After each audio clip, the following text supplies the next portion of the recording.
దేశంలోనే మొట్టమొదటిసారిగా సుప్రీంకోర్టు ఒక 32 సంవత్సరాల హరీష్ రాణా అనేటువంటి యువకుడికి కారుణ్య మరణానికి అంటే చనిపోవడానికి పర్మిషన్ ఇచ్చినట్టుగా మనం చూసుకోవచ్చు. అసలు ఈ హరీష్ రాణా ఎవరు అని అంటే గత 13 సంవత్సరాలుగా అంటే గతంలో హాస్టల్లో ఉన్న సందర్భంలో బై మిస్టేక్లో పై ఫ్లోర్లో నుండి కింద పడడం వల్ల అతని వెన్నపూస కావచ్చు అండ్ బాడీలో కొన్ని పార్ట్స్ అన్నీ కూడా పాడవడం జరిగింది. అండ్ స్టిల్ అప్పటి నుండి దగ్గర ఒక 11-12 సంవత్సరాల వరకు కోమాలోనే ఉండడం జరిగింది.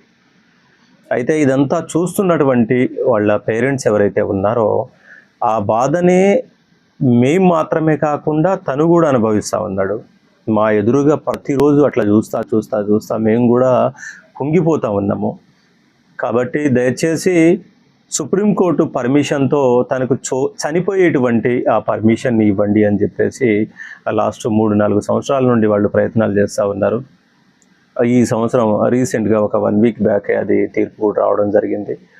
అండ్ ఇంత ఇబ్బంది పడుతున్నటువంటి హరీష్ రాణాని అంటే చనిపోవడానికి పర్మిషన్ ఇస్తున్నట్టు సుప్రీంకోర్టు అయితే ఓకే అని చెప్పింది.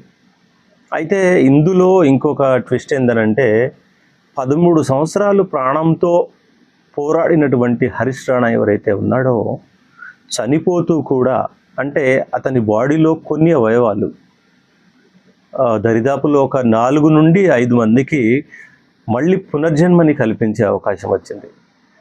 పాపం ఇంత కష్టపడి పెంచి పోషించినటువంటి తల్లిదండ్రులకు ఎలాగో పనికి రాకుండా పోయినటువంటి హరీష్ రాణా ఒక 5గురికి ప్రాణం పెట్టినవాడయ్యాడు ఇవాళ.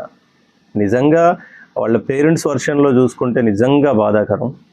కానీ ఇతని అవయవాల వల్ల ఉపయోగపడినటువంటి వాళ్ళ వర్షన్లో చూసుకుంటే మాత్రం ఒక రకంగా వాళ్ళ అదృష్టవంతులు అనుకోవాలి.